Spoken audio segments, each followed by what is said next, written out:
As a member of the class of 1980, which was the third class at SOM, we felt like we were pioneers. They really encouraged us to take the way we thought about management way beyond where other schools of management might have gone. Those early students were devoted to the concept of public-private management, and many of them wanted to and did end up in the nonprofit sector or non-governmental sector. The students knew they were entrepreneurs, and they knew they had an opportunity to make something great. The students had an active say in how the curriculum, the teaching, the timetables were all set. There was a person called Clayton Aldifer, who was, I think, in charge of coursework, like a provost of the School of Management. And he would meet with the students every week. And the students would give him all kinds of feedback, and the classic line that Clay would say is, "I hear you." I mean, I hear you. We were the school. So there was an incredible sense of ownership. We were the school. We could effect change. We could shape our future. We were 110 people who had committed to this place, and we knew this place was different. Sometimes we'd say it was weird. And we knew we were a little bit unusual.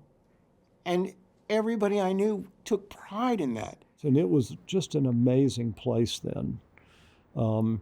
People from all walks of life who had done all kinds of different things before coming here and had really diverse aspirations of what they wanted to do after.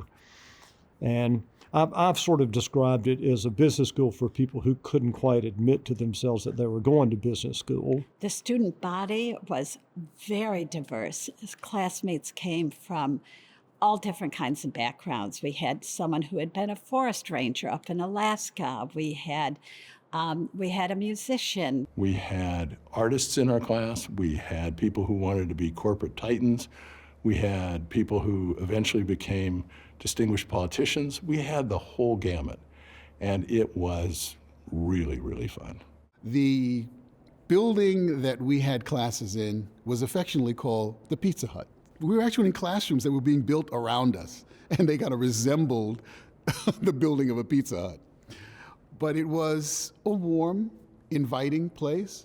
We used to have something called the Hall of Mirrors, where it was the place where everybody got together. That's where people brought their dog, and people were using their computers, and faculty would come and sit. In the early days of the school, there was something special about the relationships between students and faculty, and the fact that students felt very comfortable with faculty. There were no nameplates, but we knew people's names.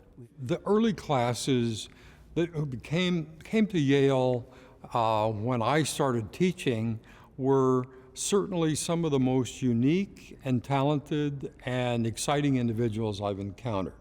And it was their adventurous spirit, it was their willingness to step into the unknown at the time, and just their excitement about building the organization that made it special for me and for them.